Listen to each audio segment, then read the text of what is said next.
4 जणांकडनं शेजाऱ्या पाजारांकडनं पैसे गोळा केले, नवऱ्याला सोबत घेतल्याने बुलढाण्याला गेली. पण आयुष्य आता पळायला लावत होता बेभानपणे, पळत होती आणि अखेर आवाज झाला. स्पर्धा संपली आणि त्या बारामती मॅरेथॉनची विजेता ठरली ही 65 वर्षाची लता भगवान करे. जगातलं सगळ्यात श्रीमंत ठिकाण कुठलं माहिती? सगळ्यात श्रीमंत.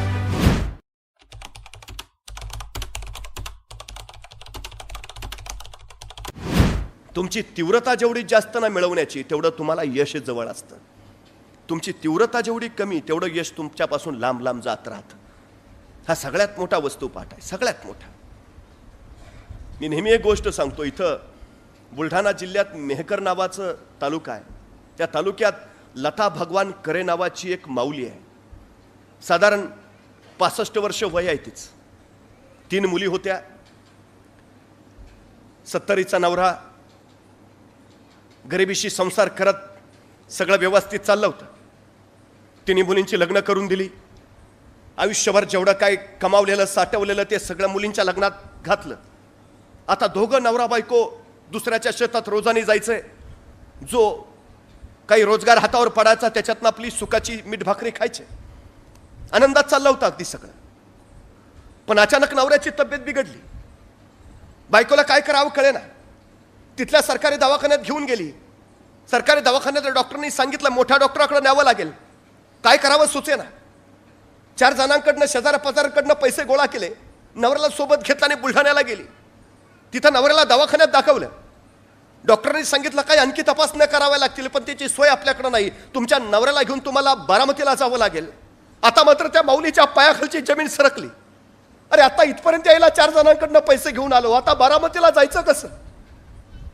तिथं पैसे लागतील, ते आणावे कुठून? करावं तरी काय? अरे पोटाची खळगी कशी बशी भरतो आपण? जगावं तरी कसं? की आजारी माणसानं सरळ मरूच जावं, जगूच नाही. त्या माऊलीच्या डोळ्यातनं घळघळ अश्रू ओघळायला लागले. करावं काय? ज्या माणसानं आयुष्यभर खस्ता खाल्ल्या, ज्या माणसानं आयुष्यभर स्वतःच्या खांद्यावर संसार पेलून धरला, ज्याने आयुष्यभर आम्हाला सुखाची सावली दिली, आज त्याच्यावर वेळ आली आणि आपण काही करू शकत नाही. ती माऊली आतल्या आत गलबलत राहिली. करावं काय? शेवटी परत आली. आणखी 4 जणांपुढे शब्द टाकला. मिळतील जुळतील तेवढे पैसे गोळा केले, नवऱ्याला सोबत घेतला आणि बारामतीला पोहोचली. डॉक्टरांच्या पुढे नवऱ्याला दाखवलं. डॉक्टरांनी तपासणी केल्या आणि सांगितलं एक महत्वाची तपासणी करावी लागेल. आता मात्र तिचा धीर कचला. तपासणं तरी किती करता तपासण्या?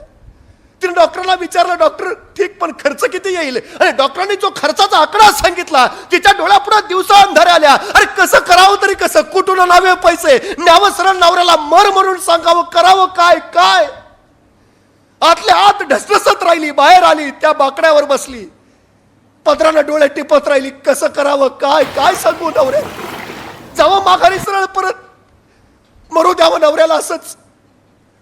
आतल्या आत हमसत राहिली. थोडा वेळ झाला, डोळे पाणावलेले कोरडे झाले आणि त्याच बाकड्यावर पडलेला पेपर तिला दिसला. तो पेपर तिनं वाचला. मोठ्या ठळक अक्षरात छापलेली बातमी तिच्या नजरेत भरली आणि ती चमकली. बातमी होती बारामती मॅरेथॉनची आणि मॅरेथॉन मध्ये जिंकणाऱ्या स्पर्धकाच्या बक्षिसाची. त्या बक्षिसाच्या आकड्यावर तिची नजर फिरवली आणि त्याच्या डोक्यात झणकन कल्पना आली, ही बक्षीस जर मी जिंकलं तर माझ्या नवऱ्याची तपासणी होऊन उपचार होईल. बस 65 वर्षाची माऊली तिने निर्णय घेतला नवऱ्याचा जीव वाचवण्यासाठी या बारामती मॅरेथॉन मध्ये भाग घ्यायचा. आणि ती 65 वर्षाची माऊली त्या मॅरेथॉनच्या तिथं पोहोचली. सगळे स्पोर्ट्सचे शूज घालून आलेले, टी शर्ट घातलेले, रोज धावण्याचा सराव करणारे मॅरेथॉन स्पर्धेला. आणि त्यात ही आली होती 65 वर्षाची लता भगवान करे. नऊवारी नेसलेली, कासोटा घातलेली, अनवाणी पायाची. संयोजकांना सांगते मला स्पर्धेत भाग घ्यायचा आहे, मला पळू द्या. चकित होऊन सगळे बघायला लागले. ती सांगायला लागली माझा नवरा दवाखान्यात आहे, त्याला वाचवायचं असेल तर पळण्याशिवाय पर्याय नाही, मला कृपा करून पळू द्या. संयोजकाने तिला भाग घेऊ दिला आणि 65 वर्षाची माऊली त्या स्पर्धेला तयार झाली. बघता बघता पट्टी पडली आणि मॅरेथॉन चालू झाले. बेभान बेभान होती लता भगवानकडे पळत राहिली. आजपर्यंत रोजचे रोज कसलेले सराव करणारे धावपटू पळत आहेत आणि त्यांच्या बरोबर पळती 65 वर्षाची नऊवारी घातलेली कासोटा नेसलेली लता भगवानकडे. डोळ्यापुढे फक्त नवरा दिसतोय, त्याच्यासाठी पळायचंय, त्याला वाचवायचंय, त्याला जगवायचंय, बस जिंकलंच पाहिजे, जिंकलंच पाहिजे, दुसरा पर्याय नाही. बेभान बेभान पळते. आतापर्यंत पळली होती रानात जनावरांच्या माग, आतापर्यंत पळली होती संसारला ठिगळा लावताना, आतापर्यंत पळाली होती संध्याकाळचे 2 घास कमावताना. अशी मैदानावर कधी पळलीच नव्हती, पण आयुष्य आता पळायला लावत होतं बेभानपणे. पळत होती आणि अखेर आवाज झाला. स्पर्धा संपली आणि त्या बारामती मॅरेथॉनची विजेता ठरली ही 65 वर्षाची लता भगवानकरे.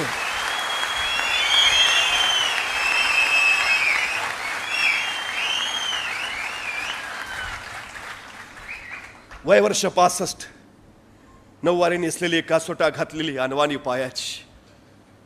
तिच्या यशाचं कारण काय? इतर कसलेल्या धावपटूंसारखी ती वर्षभर मैदानावर सराव तर अजिबात करत नव्हती. त्या मैदानावरचे खडे टोचून आहेत म्हणून तिच्या पायात स्पोर्ट शूज सुद्धा नव्हता. साडीचा कासोटा पायात अडकून आपण पडू की काय अशी भीती सुद्धा तिला वाटली नाही.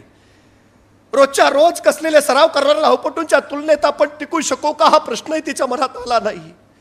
आपण आधी कसेच पळलो नव्हतो हेही तिला पळताना आठवलं नाही. तिला फक्त आठवत होता नवरा, तिला फक्त आठवत होता त्याचा आजार, आणि तिला फक्त आठवत होता माझा नवरा जगवायचा आहे एवढाच विचार बस. जिंकण्याची तिची तीव्रता एवढी प्रचंड होती ना, ती तीव्रताच तिला यश देऊन गेली.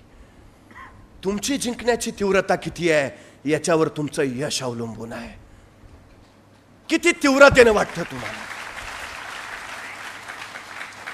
पाण्यात हात बुडल्यावर श्वासांची ज्या तीव्रतेने शरीराला गरज वाटते ना, त्या तीव्रतेने ज्यावेळी तुम्हाला यशाची गरज वाटेल त्यावेळी यश तुमच्या दारात हात जोडून उभा राहील. तेव्हा तोपर्यंत नाही. ही गरज फार महत्वाची आहे, ही तीव्रता फार, हे झपाटलेपण असतं, अफाट झपाटलेपण. जगातलं सगळ्यात श्रीमंत ठिकाण कुठलं माहितीये? सगळ्यात श्रीमंत स्मशान. त्यात इतकं दुसरं श्रीमंत ठिकाण नाही. कारण तुमच्या जे कौशल्य आहे, तुमच्या जे सर्वोत्तम गुण आहेत, जे परमेश्वराने तुम्हाला भरभरून दिले ते तुम्ही बाहेर काढू शकणार नाही. ते तिथं जळून राख झालेत. ते सगळे कौशल्य, सगळे गुण तिथं आहेत. सगळ्यात श्रीमंत ठिकाण आहे जगातलं स्मशान. तुम्हाला देऊन जर तुम्हाला वापर करता येत नसेल तर तुमचा उपयोगच नाही. शोधलं पाहिजे ना. अहो प्रत्येकात असं. मी परवा पुण्यात होतो, ते मंडईच्या शेजारी ड्रायव्हरला सांगितलं गाडी पार्किंग लॉट लावून ये, आणि मी बाहेरच ड्रायव्हर यायची वाट बघत बसू. एक गजरेवाला होता, गजरे विकत होता, पण कौशल्य बघा गजरे विकायचं. तो आल्या जायला सगळ्यांना सांगत होता, ओ बाई गजरा घ्या, 1 महिना सुकणार नाही. ओ मॅडम गजरा घ्या, 1 महिना सुकणार नाही. अहो न घेणारा पण थांबून बघायचं. असला गजरा 1 महिना सुकणार नाही. अहो जिने कधी बायकोला गजरा नेला नाही तिने नेलं. विक्रीचं कौशल्य बघा. हो बाई गजरा घ्या, 1 महिना सुकणार नाही. हो मॅडम गजरा घ्या, 1 महिना सुकणार नाही. अप्रतिम. तेवढ्यात एक तिथून मॅडम जाताना दिसणार. ती मॅडम बघता तो गजऱ्यावाला म्हणाला, हो मॅडम गजरा घ्या, 1 महिना सुकणार नाही. मॅडम म्हणल्या गेल्या महिन्याचा अजून तसाच.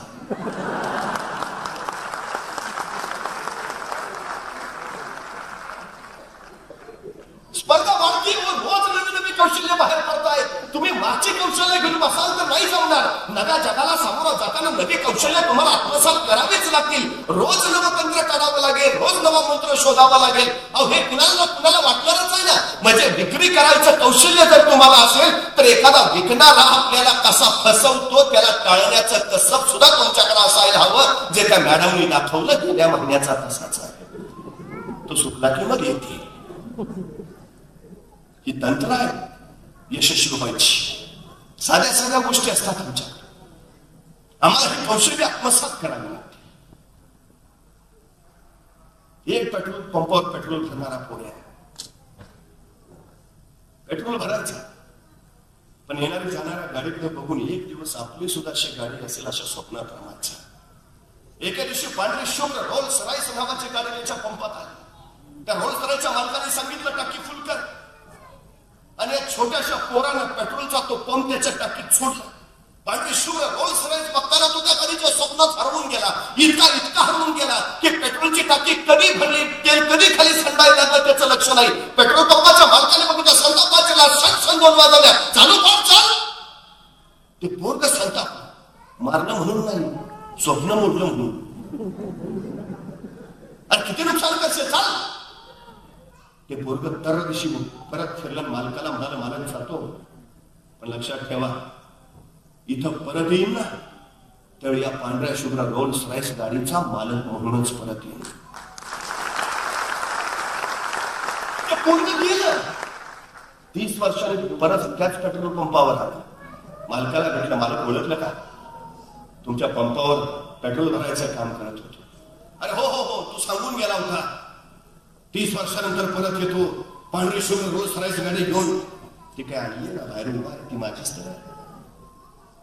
त्या पोऱ्याचं नाव होतं धीरूभाई अंबानी. चौथी नापास धीरूभाई अंबानी जर आज रिलायन्सचं एवढं मोठं प्रचंड विश्व उभा करू शकत असेल तर तुम्हाला अडचण काय आहे? तुम्ही मी का नाही निर्माण करू शकत?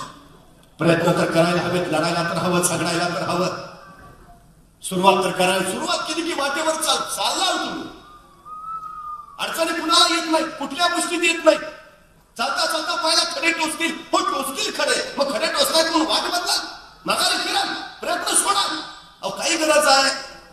खडे टोचतायत ना, थोडेसे नम्र व्हा, जरासे वाका, टोचणारे खडे उचलून घ्या, बाजूला फेका आणि पुढे चालत चालत.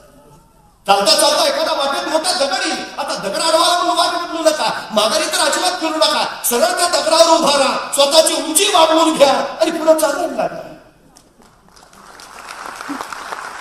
चालता चालता एखादा प्रचंड मोठा डोंगर अडवा येईल. आता डोंगर अडवाला टक्कर बिक्कर घेऊ नका. स्वतःच्या क्षमता आणि स्वतःच्या मर्यादा याची जाणीव परिपूर्ण असणं हे महत्वाचं आहे.